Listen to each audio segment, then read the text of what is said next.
এই বাড়ি ঘর সারিতে আপন পোশাক খুলে খুলে আপন পোশাক খুলে খুলে সাদা কাপন পরিতে আল্লাহুম্মা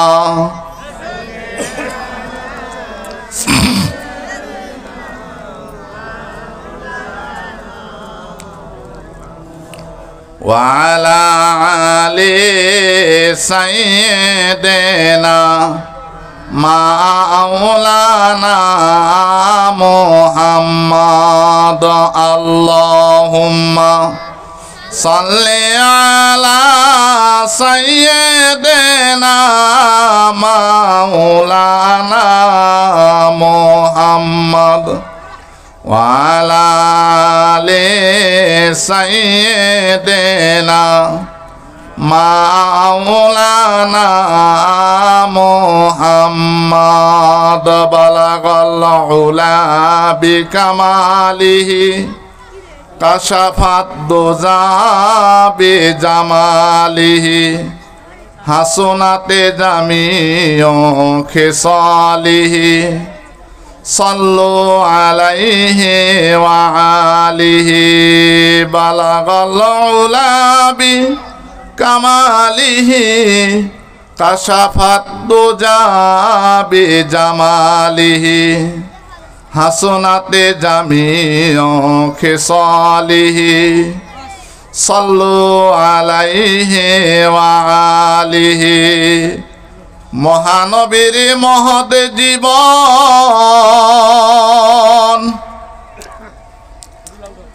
দরুদ পড়ি তার নামে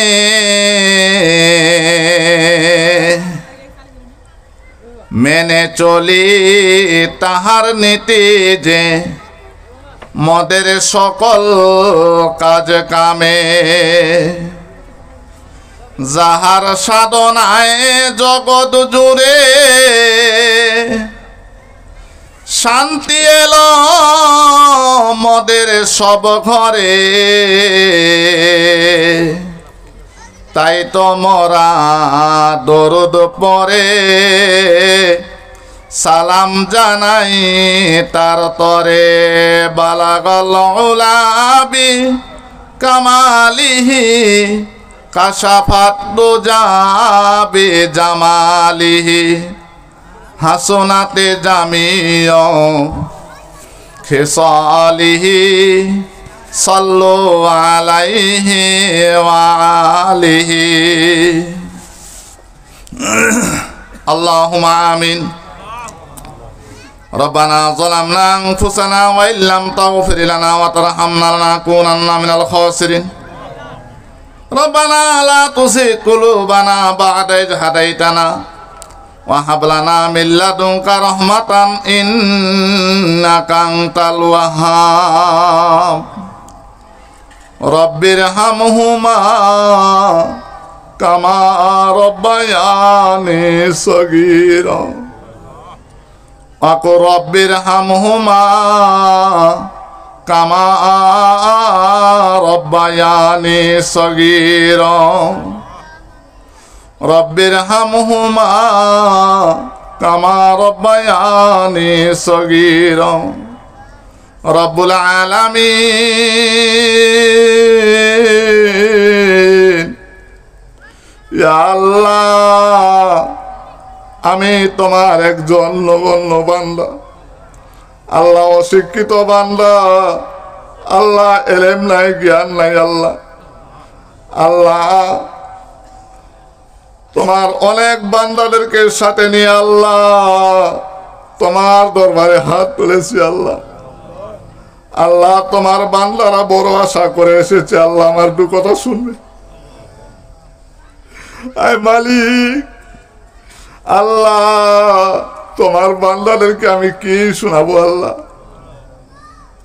রব্বুল আলামিন, ইয়া আল্লাহ আমি তো নাদান আল্লাহ, জ্ঞান নাই, এলেম নাই আল্লাহ, তোমার বান্দাদেরকে আমি কি শোনাবো? রব্বুল আলামিন ইয়া আল্লাহ, তারপরও যা দুই কথা আল্লাহ তোমার বান্দাদের সামনে বলতে পারি, আল্লাহ আল্লাহ আমাকে সহ আল্লাহ তোমার সকল বান্দা বান্দীদেরকে আল্লাহ বুঝ দান করার তৌফিক দান করে দিও রব্বুল আলামিন। ইয়া আল্লাহ আমাদের সবার মাঝে আল্লাহ তুমি হেদায়েত দান করে দিও রব্বুল আলামিন। ইয়া আল্লাহ, যারা এত কষ্ট করে আল্লাহ মাহফিল শোনার জন্য এসেছে রব্বুল আলামিন, আল্লাহ তাদের মাল সম্পদ বাড়ি ঘর সব কিছুর আল্লাহ তুমি সহায়কারী হয়ে যাইও। রব্বির হামহুমা কামা রব্বায়ানি সগীরা ওয়াকুর রব্বির হামহুমা কামা রব্বায়ানি সগীরা। সুবহান রব্বিকা রব্বিল ইজ্জাতি আম্মা ইয়াসিফুন ওয়া সালামুন আলাল মুরসালিন আলহামদুলিল্লাহি রব্বিল আলামিন। কালিমা লা ইলাহা ইল্লাল্লাহু মুহাম্মাদুর রাসূলুল্লাহ সাল্লাল্লাহু আলাইহি ওয়াসাল্লাম। ওয়া আলাইকুমুস সালাম ওয়া রাহমাতুল্লাহি ওয়া বারাকাতুহু। আলহামদুলিল্লাহ, আজকের এই মহতী জলসার সম্মানিত সভাপতি হযরত ওলামা একরাম, সম্মানিত প্রধান অতিথি, বিশেষ অতিথি সহ আমার আগে এবং পরে যে সমস্ত ওলামা হযরতগণ এসেছেন এবং সেই সাথে আমার সামনে উপবিষ্ট সম্মানিত ভাই ও আমার পর্দার অন্তরালের মা ও বোনেরা, আমি সবার জন্য আবারও সালাম বিনিময় করছি। আসসালামু আলাইকুম রহমতুল্লাহ। আপনারা সবাই ভালো আছেন? আলহামদুলিল্লাহ, আলহামদুলিল্লাহ, আমিও ভালো আছি। সর্বপ্রথম সে মহান মাবুদের প্রতি শুকরিয়া আদায় করি যে মহান রব্বুল আলামিন আমাদেরকে সমস্ত ফিতনা ফাসাদ থেকে বিরত রেখে, যে মহান রব্বুল আলামিন আমাদেরকে এমন এক মাহফিলে বসার তৌফিক দান করেছেন, সে মহান মনিবের প্রতি আমরা শুকরিয়া আদায় করি। সবাই বলি আলহামদুলিল্লাহ। আবারও সবাই বলি আলহামদুলিল্লাহ। কেন শুকরিয়া আদায় করবেন না ভাই? আজকে দেখেন, আপনারা কি সবাই আমাকে দেখেন? কারা কারা আমাকে দেখেন না? সবাই দেখেন, কিন্তু আমি এমন এক নগণ্য আল্লাহর গোলাম, আপনারা সবাই যদিও আমাকে দেখেন, কিন্তু আমি কিন্তু আপনাদের কাউকে দেখি না। আমি কিন্তু আপনাদের কাউকে দেখি না। যার দুটি চোখ নাই সে বুঝে চোখের কি মর্যাদা। আজকে দেখুন, তারপরও আল্লাহ পাক আমার মতো একজন নগণ্য গোলামকে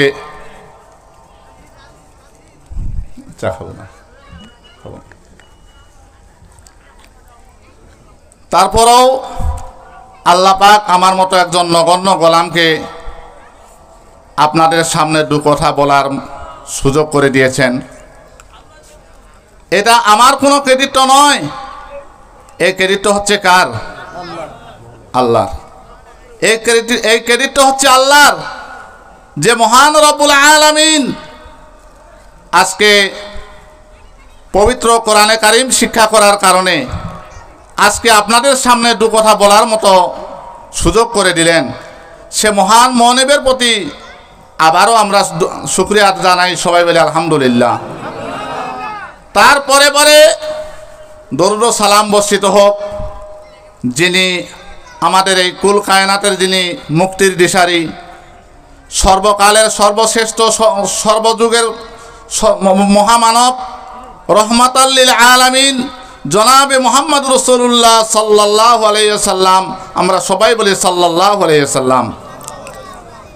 আজকে আমি আপনাদের সামনে ছোট ছোট দুখানা আয়াতে কারিমা তেলাওয়াত করেছি এবং ছোট্ট এক টুকরা হাদিস তেলাওয়াত করেছি। যেই পবিত্র কালামুল্লাহ শরীফের মধ্যে আল্লাহ রাব্বুল আলামিন বলেছেন, এটি এমন একটি কিতাব যে কিতাবের মধ্যে কোনো সন্দেহ নাই, সেই কিতাবের নাম কি? সেই কিতাবের নাম কি? আল কোরআন। এই কিতাবের প্রতি কারো কোনো সন্দেহ আছে? এই কিতাবের প্রতি কারো কোনো সন্দেহ নাই। যেহেতু এই কিতাবের মধ্যে কারো কোনো সন্দেহ নাই,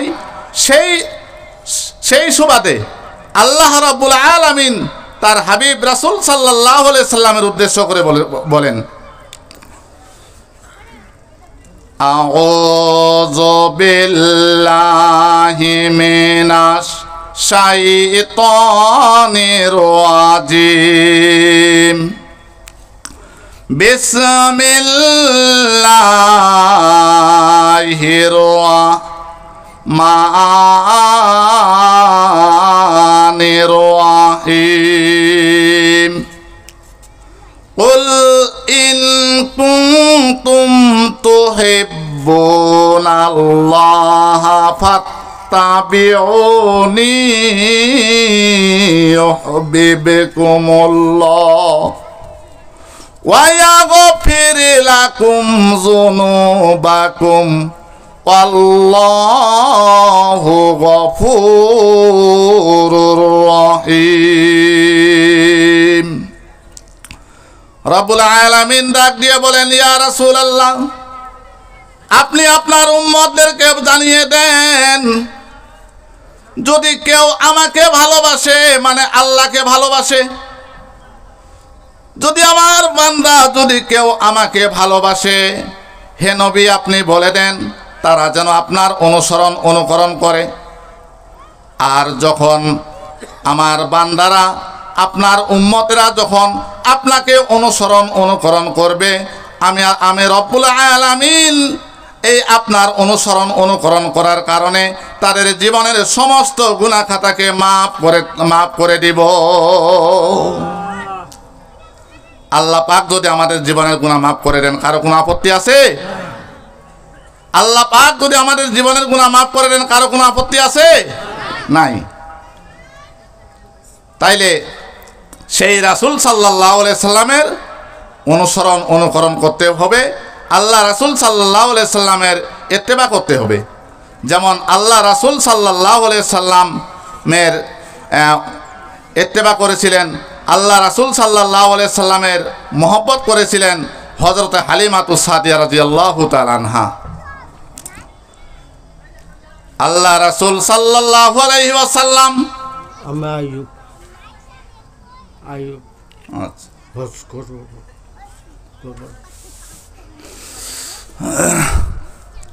আল্লাহ রাসূল সাল্লাল্লাহু আলাইহি ওয়াসাল্লাম যখন মক্কা শরীফে যখন জন্মগ্রহণ করেন, এতিম মানুষ, বাবা নাই মা নাই, এই নবী যেদিন মক্কা শরীফে জন্মগ্রহণ করেন, সেদিন হযরত হালিমাতুস সাদিয়া রাদিয়াল্লাহু তাআলা আনহা শিশু লালন পালন করার জন্য যখন মক্কা শহরে ঢুকলেন, ধনী ঘরের সন্তানেরা সব বিভিন্ন জনে নিয়ে গেল। আমার নবী, আপনার নবী, বিশ্ব নবী জনাবে মোহাম্মদ রাসূলুল্লাহ সাল্লাল্লাহু আলাইহি সাল্লামকে আর কেউ নেয় না। কেন নেয় না? গরিব মানুষ বলে, বাবা নাই মা নাই, বেশি পয়সা করে দিতে পারবে না। এই সুবাদে রাসূল সাল্লাল্লাহু আলাইহি সাল্লামকে আর কেউ নিতে চায় না।